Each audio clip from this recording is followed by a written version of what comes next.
बच्चों, आज फिर आपका जिज्ञासा अध्ययन केंद्र में स्वागत है। पिछली बार आपको प्रकाश के विषय में काफी कुछ बता चुके हैं। आप सभी जानते हैं प्रकाश किसे कहते हैं। आप प्रकाश के मुख्य मुख्य गुणों के बारे में भी पढ़ चुके हैं। ठीक है, प्रकाश किन कणों से मिलकर बना है, फोटॉन नामक ऊर्जा के पैकेटों से मिलकर बना, ये सब कुछ आप पढ़ चुके हैं। ठीक है, आज हम आगे बढ़ेंगे। आज हम प्रारंभ करेंगे प्रकाश के परावर्तन से। प्रकाश के परावर्तन से तो जरा देखिए ध्यान से। सबसे पहले प्रकाश का परावर्तन, परिभाषा क्या है? बहुत ही सरल परिभाषा है। प्रकाश की किरणों का किसी चिकने तल से टकराकर वापस लौट जाने की घटना को प्रकाश का परावर्तन कहते हैं। ठीक हो गया? फिर से एक बार, प्रकाश की किरणें जब किसी चिकने तल से टकराती हैं तो वापस लौट जाती हैं। इस घटना को प्रकाश का परावर्तन कहते हैं। इसको हम एक सरल चित्र के द्वारा समझा सकते हैं। देखिए, ये एक चिकना तल है।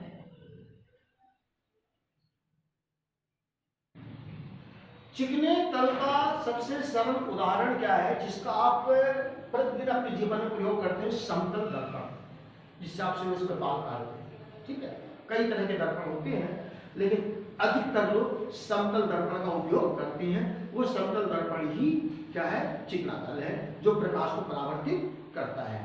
ठीक है, एक चीज और ध्यान रखिएगा,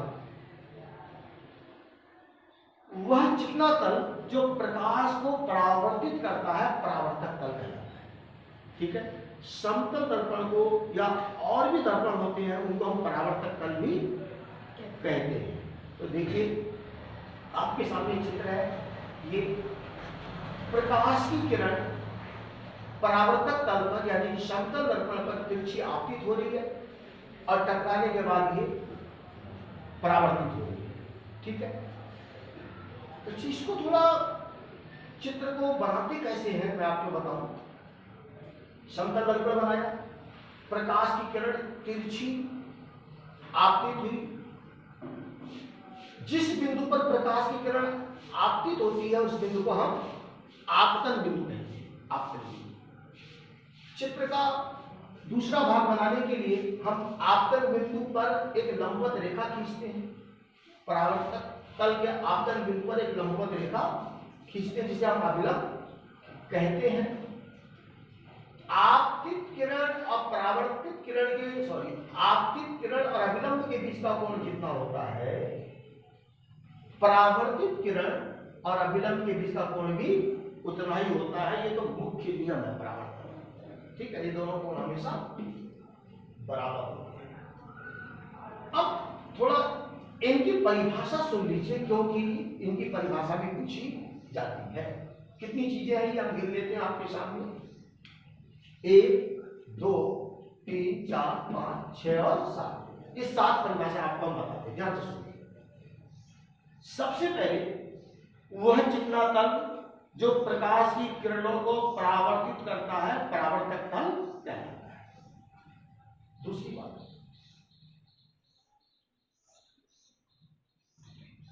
परावर्तक तल पर ऐसे ही परावर्तक तल की ओर आने वाली प्रकाश की किरण आपतित किरण कहलाती है। परावर्तक तल की ओर आने वाली प्रकाश की किरण आपतित किरण कहलाती है।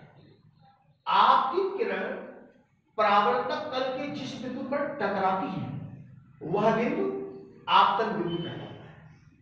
ठीक, परावर्तन के पश्चात वापस लौटकर जाने वाली किरण, ठीक है, परावर्तित किरण कहलाती है। तीसरी चीज, आपतन बिंदु से परावर्तक तल पर खींची गई लंबवत रेखा, आपतन बिंदु से परावर्तक तल पर खींची गई अभिलंबवत रेखा अभिलंब कहलाती है। ठीक हो गया? आपतित किरण और अभिलंब के बीच का कोण आपतन कोण कहलाता है। परावर्तित किरण और अभिलंब के बीच का कोण परावर्तन कोण कहलाता है। आपतन कोण को I से और परावर्तन कोण को R से प्रदर्शित करा। ये सारी बातें आपने सुनी। इसके बाद परावर्तन के नियम। तो परावर्तन के मुख्य कितने? 2 नियम। परावर्तन के मुख्य 2 नियम। अब ये दोनों नियम हम आपको बताते हैं। तो पहला नियम क्या है? पहला नियम तो बड़ा सिंपल है, आपतन कोण का मान सदैव परावर्तन कोण के बराबर, यानी कि कोण I इक्वल कोण R। ठीक। दूसरा नियम क्या है, ये आपको समझना होगा। दूसरा नियम, आपतित किरण, परावर्तित किरण और आपतन बिंदु पर खींचा गया अविलंब तीनों एक ही समतल में स्थित होते हैं। ठीक है। आपतित किरण, परावर्तित किरण और आपतन बिंदु पर खींचा गया अविलंब तीनों एक ही समतल में स्थित होते हैं। इसका मतलब क्या होगा? मतलब समझा, आपकी समझ में आ जाएगा। सुनिए, देखिए, इसका मतलब है कि यदि आपतित किरण इस ब्लैक बोर्ड को स्पर्श करते हुए जा रही है, ठीक है, तो निश्चित रूप से परावर्तित किरण और अविलंब ये भी ब्लैक बोर्ड को स्पर्श करते हुए जाएगी। ये स्पर्श करते हुए आ रही है तो ये भी स्पर्श करते हुए जाएगा और ये भी स्पर्श।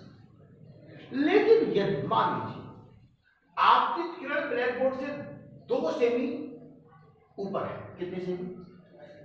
आपतित किरण ब्लैक बोर्ड से 2 सेमी ऊपर है, तो परावर्तित किरण और अविलंब भी ब्लैक बोर्ड से ठीक 2 सेमी ऊपर होंगे। ये 2 सेमी ऊपर है तो ये भी 2 सेमी ऊपर और ये भी 2 सेमी ऊपर, यानी तीनों एक शीट में होंगे। अगर ये एक ब्लैक बोर्ड को स्पर्श कर रही है तो ये दोनों भी ब्लैक बोर्ड को स्पर्श करेंगे। और अगर ये ब्लैक बोर्ड से कुछ सेमी ऊपर है, मान लीजिए 5 सेमी ऊपर है, तो ये दोनों भी ब्लैक बोर्ड से ठीक 5 सेमी ऊपर होंगे, यानी तीनों के तीनों हमेशा एक तल में स्थित होंगे, एक ही समतल में स्थित होंगे। तो दूसरे नियम को फिर से बोल दो, आपतित किरण, परावर्तित किरण और आपतन बिंदु पर खींचा गया अविलंब ये तीनों एक ही तल में स्थित होते हैं। अच्छा, तीसरा क्या है? तीसरा नियम नहीं है, तीसरा है विशेष स्थिति। विशेष स्थिति, विशेष स्थिति क्या है कि यदि आपतित किरण परावर्तक तल पर अविलंबवत आपतित होगी। ठीक है, फिर से सुनिए, यदि प्रकाश की किरण परावर्तक तल पर अविलंबवत आपतित होती है तो परावर्तन के पश्चात वो अपने ही मार्ग में वापस लौट, जो किरण अविलंबवत आपतित होगी वो चित्र के अनुसार अपने मार्ग में वापस लौट जाएगी। इस अवस्था में आपतन कोण का मान परावर्तन कोण के बराबर होगा। ठीक है, ये आपने अब एक चीज और आपको बताया जाए, दर्पण। दर्पण क्या होता है और वह कैसे बनाया जाता है? ठीक है, देखिए,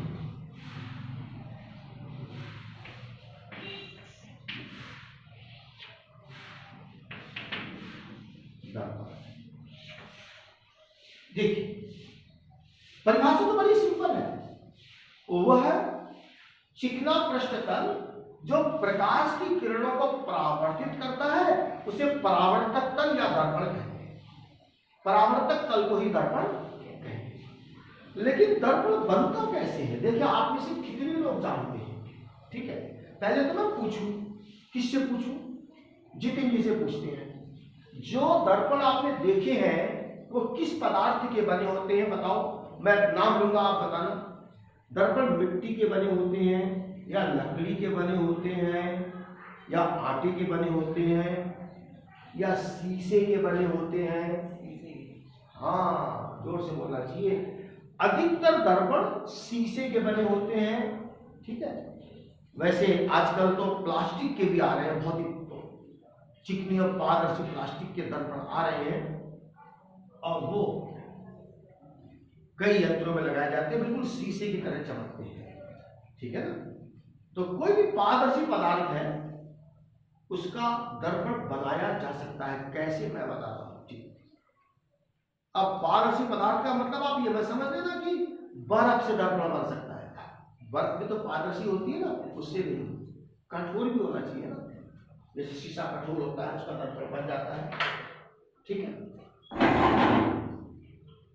आइए अंदर 2 मिनट। तो कैसे बनता है दर्पण, देखिए, मान लीजिए शीशा आपके पास है, तो आप क्या अनुमान लगा, दर्पण देखा है कभी आपने? दर्पण को तोड़कर उसका पीछे का कवर बाहर निकाल के देखा है? शीशा जो होता है कैसा शीशा होता है, एक साइड चमकदार होता है, दूसरी साइड पीछे या तो काला कलर होता है या फिर वो पेट चांदी। हाँ, ये बिल्कुल सही बताया आपने भाई, आलोक जी को मालूम है। देखो, कुछ बच्चे सोचते हैं ना कि दर्पण बनाना बहुत आसान है, एक शीशा लो और शीशे के पीछे सीधे रेड ऑक्साइड का पेंट कर दो या कोई लाल पेंट कर दो, पीछे बन गया दर्पण। बच्चे ऐसा समझते हैं। मैं छोटा था तो मैंने तो एक बार शीशा लिया, घर में रखा था शीशा, मैंने सोचा मैं दर्पण बनाऊंगा। तो मैंने क्या किया, घर में जो वो नाखून पालिश होती है ना, मैंने वो नाखून पालिश पीछे लगाई, पूरी 2 शीशियां खराब कर दी, ठीक है। और उसके बाद जब नाखून पालिश लगाई इधर और फिर देखने लगा इधर से, तो वो नाखून पालिश दोनों साइड से दिखने लगी। आप समझे? नहीं समझे? शीशा था, एक साइड पेंट किया तो वो दूसरे साइड से भी पेंट दिखने लगा, दर्पण बनेगी। जबकि दर्पण में क्या होता है, एक साइड चमकदार होता है, उधर से देखो तो पीछे का पेंट नहीं दिखता, बल्कि आपको उसमें अपनी शक्ल या वस्तुओं के प्रतिबिंब दिखाई देते हैं। तो इसका क्या रहस्य है कि ऐसा कैसे बन जाता है दर्पण, मैं आपको बताता हूं। दर्पण बनाने के लिए जो कांच की प्लेट होती है ना, पहले उसकी एक सतह पर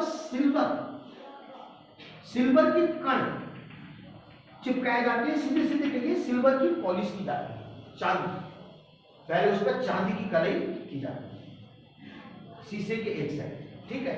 चांदी की पॉलिश करने के बाद अब उसके ऊपर रेड ऑक्साइड का लेप लगाया जाता है।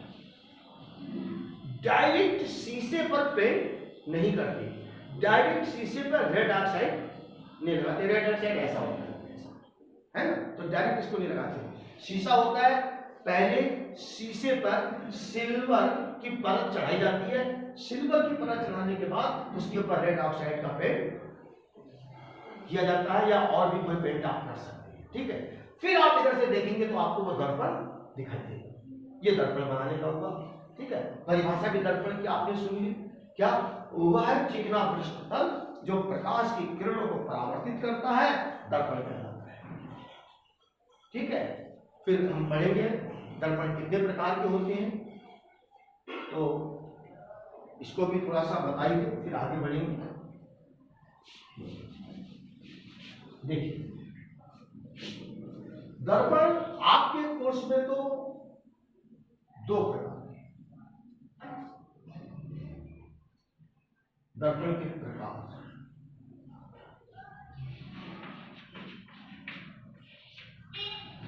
दर्पण की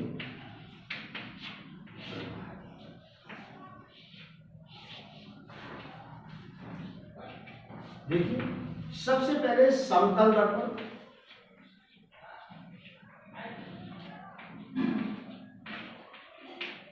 और इसके बाद है गोलीय।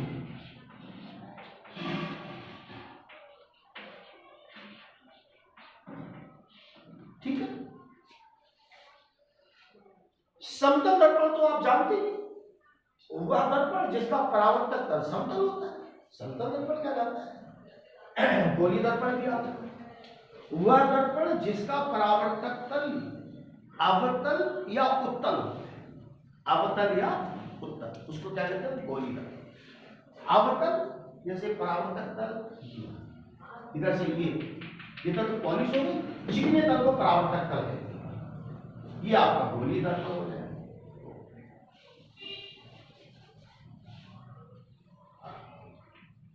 ये तो लंबवत लिखा है ना, ये तो डॉटेड बना देते हैं। ये अवतल दर्पण है और ये है उत्तल दर्पण। इसका परावर्तक तल यानी चिकना तल उभरा होता है। इन दोनों को हम गोली दर्पण कहते हैं। गोली दर्पण ये दोनों हो गए, ठीक है। तो एक बार फिर परिभाषा क्या होगी गोली दर्पण की? वह दर्पण जिसका चिकना तल अवतल या उत्तल होता है गोली दर्पण कहलाता है। अब हम पहले इतना आपको एक बार रिपीट कर दें, ठीक है, फिर हम आगे बढ़ेंगे। देख लीजिए, सबसे पहले प्रकाश का परावर्तन। प्रकाश की किरणों का किसी चिकने तल से टकराकर वापस लौट जाने की घटना को प्रकाश का परावर्तन कहते हैं। इसका एक चित्र बनाएंगे। चित्र बनाने का एक सरल तरीका क्या है? देखिए, सबसे पहले आपने समतल दर्पण बनाया, फिर एक तिरछी आपतित किरण खींची। अब प्रश्न यह है कि आपतित किरण तो आपने बना दी, परावर्तित किरण किधर को जाएगी, कैसे बनाई, हमें कैसे मालूम होगा? इसके लिए आपतित किरण खींचने के बाद जो आपतन बिंदु है उसी पर एक अविलंब खींच लो, ठीक है। जब अविलंब खींच लिया तो आपका काम आसान हो गया। अब अविलंब और आपतित किरण के बीच जितना कोण बन रहा है, दूसरे साइड चित्र के अनुसार उतना ही कोण बनाते हुए आप परावर्तित किरण बना दो, ठीक है। ये हो गए आपतित किरण, ये हो गए परावर्तित किरण। अब इस चित्र के देखिए 7 प्रमुख भाग हैं आपके सामने, 1 2 3 4 5 6 और 7। घर में इन 7 की परिभाषा बोलनी आपको आनी चाहिए, या प्रैक्टिस करेंगे तो देखो 7 की परिभाषा क्या क्या है। सबसे पहले यहां से शुरू करते हैं। ये परावर्तक तल की परिभाषा, वह चिकना पृष्ठ तल जो प्रकाश की किरणों को परावर्तित करता है, परावर्तक तल कहलाता है। फिर देखिए आपतित किरण, परावर्तक तल की ओर आने वाली प्रकाश की किरण आपतित किरण कहलाती है, ठीक है। फिर परावर्तित किरण,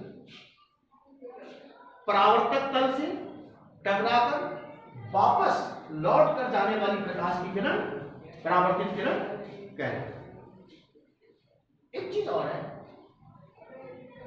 आपतन बिंदु से परावर्तक तल पर खींचा गया लंब, आपतन बिंदु से परावर्तक तल पर खींची गई अभिलंबवत रेखा अभिलंब कहलाती है, ठीक हो गया। आपतित किरण अभिलंब के बीच का कोण आपतन कोण कहलाता है। परावर्तित किरण और अभिलंब के बीच का कोण परावर्तन कोण कहलाता है। आपतित किरण परावर्तक तल के जिस बिंदु पर टकराती है वह बिंदु आपतन बिंदु कहलाता है, ठीक है। ये 7 परिभाषाएं आप बोलने की कोशिश कीजिएगा, वीडियो सुनिएगा, उसमें आपको बार बार ये परिभाषाएं मिलेगी, ठीक है। इसके बाद परावर्तन के नियम, परावर्तन के मुख्य 2 नियम है। नंबर 1, आपतन कोण का मान सदैव परावर्तन कोण के बराबर, अर्थात कोण I बराबर कोण, ठीक है। दूसरा, आपतित किरण, परावर्तित किरण और आपतन बिंदु पर खींचा गया अभिलंब तीनों एक ही समतल में स्थित होते हैं। इतनी परिभाषा आपको लिखनी है।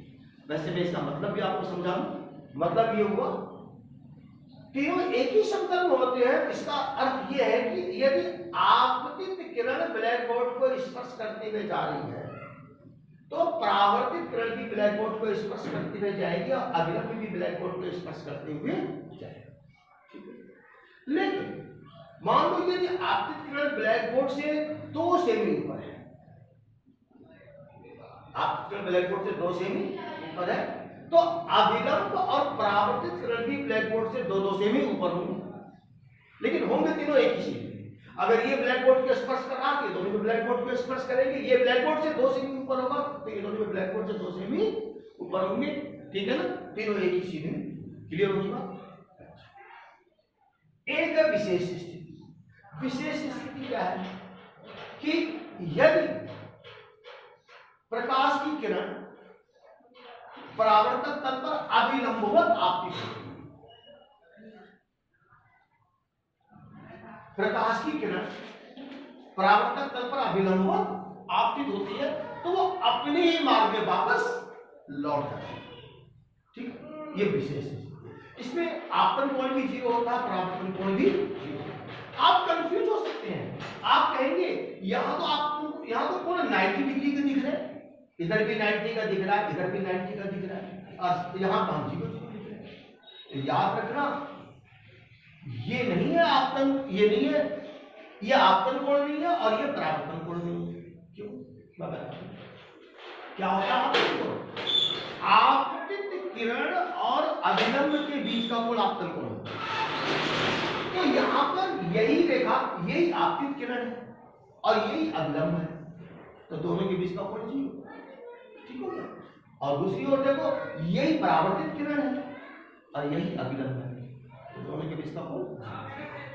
ये विशेष स्थिति याद रखना कि जब प्रकाश की कोई किरण परावर्तक तल पर अभिलंब हो तो आपके होती है, तो अपने मार्ग में वापस। इसके बाद हम आपको इसमें आपको क्या लिखना है, पहले परिभाषा लिखनी है। वह चिकना पृष्ठतल जो प्रकाश की किरणों को परावर्तित करता है दर्पण कहलाता है। दर्पण प्रायः कांच के बनाए जाते हैं, ऐसे आपको लिखना है। इसके लिए कांच की किसी प्लेट की एक सतह पर, इसके लिए कांच की किसी प्लेट की एक सतह पर पहले सिल्वर की परत चढ़ाई जाती है। ठीक है, फिर उस पर रेड ऑक्साइड का लेप कर दिया जाता है, जिससे उस कांच की प्लेट की दूसरी सतह दर्पण बन जाती है। ठीक है, इतना जो लिख जाएगा वो अच्छा बच्चा कहलाएगा। देखते हैं कौन लिख के ला पाता है दर्पण की परिभाषा में। फिर से रिपीट कर, इसी में से सुनना है, लिखना है आपको। ठीक है, पहले हेडिंग डालना दर्पण, फिर उसमें लिख देना वह चिकना पृष्ठतल जो प्रकाश की किरणों को परावर्तित करता है दर्पण कहलाता है। पहला चेंज कर देना, दर्पण प्रायः, वैसे तो 3 के भी बनते हैं दर्पण। ये देखिए अब खराब हो गया है, जो बल्ब के पीछे जो लगा है ना, वो भी दर्पण है। कौन सा दर्पण है? अवतल दर्पण है। पहले नया था तो बहुत चमकता था, लेकिन इसको कम से कम मेरे ख्याल से तो 20 साल से ज्यादा हो है ना, तो उसकी चमक गायब हो गई है। तो दर्पण टीन की भी बनते हैं, प्लास्टिक के भी बनते हैं, टॉर्च की कटोरी में लगे होते हैं दर्पण। ठीक है, लेकिन आपको फिलहाल अभी कांच के दर्पण के बारे में लिखना है। कैसे? फिर से रिपीट कर, क्या कहा मैंने? वह चिकना पृष्ठतल जो प्रकाश की किरणों को परावर्तित करता है दर्पण कहलाता है। पहला चेंज कीजिए, आगे लिखिए दर्पण प्रायः कांच के बनाए जाते हैं। इसके लिए कांच की किसी एक प्लेट की एक सतह पर सिल्वर की पॉलिश कर दी जाती है, अर्थात सिल्वर की परत चढ़ा दी जाती है। फिर उसके ऊपर रेड ऑक्साइड का लेप कर दिया जाता है। इससे कांच के उस प्लेट की दूसरी सतह दर्पण बन जाती है। हो गया। अब दर्पण के प्रकार, दर्पण 2 प्रकार के होते हैं, समतल दर्पण और गोलीय दर्पण। अब इनकी परिभाषा होगी। समतल दर्पण की परिभाषा, वह दर्पण जिसका चिकना तल समतल होता है, समतल दर्पण कहलाता है। फिर गोलीय दर्पण, वह दर्पण जिसका चिकना तल अवतल या उत्तल होता है, गोलीय दर्पण कहलाता है। फिर इसके आगे बढ़ सकते हैं, गोलीय दर्पण के प्रकार, हेडिंग पड़ जाएगी गोलीय दर्पण के प्रकार। तो गोलीय दर्पण 2 प्रकार के होते हैं, वैसे तो 3 प्रकार के होते हैं, अवतल दर्पण, उत्तल दर्पण और परवलयकार दर्पण। परवलयकार दर्पण, लेकिन परवलयकार दर्पण आपके कोर्स में नहीं है, 10th क्लास में नहीं है, वो कक्षा 12 में। तो आप केवल 2 ही लिखिएगा, अवतल दर्पण और उत्तल दर्पण। हेडिंग पड़ेगा इसके बाद गोलीय दर्पण के प्रकार, फिर लिख दीजिएगा गोलीय दर्पण 2 प्रकार के होते हैं। नंबर 1 अवतल दर्पण, नंबर 2 उत्तल दर्पण। फिर हेडिंग होगा अवतल दर्पण डैश करके, इसमें क्या लिखेंगे, वह दर्पण जिसका परावर्तक तल अवतल होता है, यानी गहरा होता है, वो अवतल दर्पण कहलाता है। उत्तल दर्पण वह दर्पण जिसका परावर्तक तल उत्तल अर्थात उभरा हुआ होता है, ठीक है, वो उत्तल दर्पण कहलाता है। ठीक हो गया, बस बहुत है। इसके बाद हम कल को प्रतिबिंब के विषय में पढ़ेंगे, प्रतिबिंब कैसे बनते हैं ये सब आपको बताएंगे। आज यहीं पर समाप्त करते हैं। आलोच्य अपना काम करें।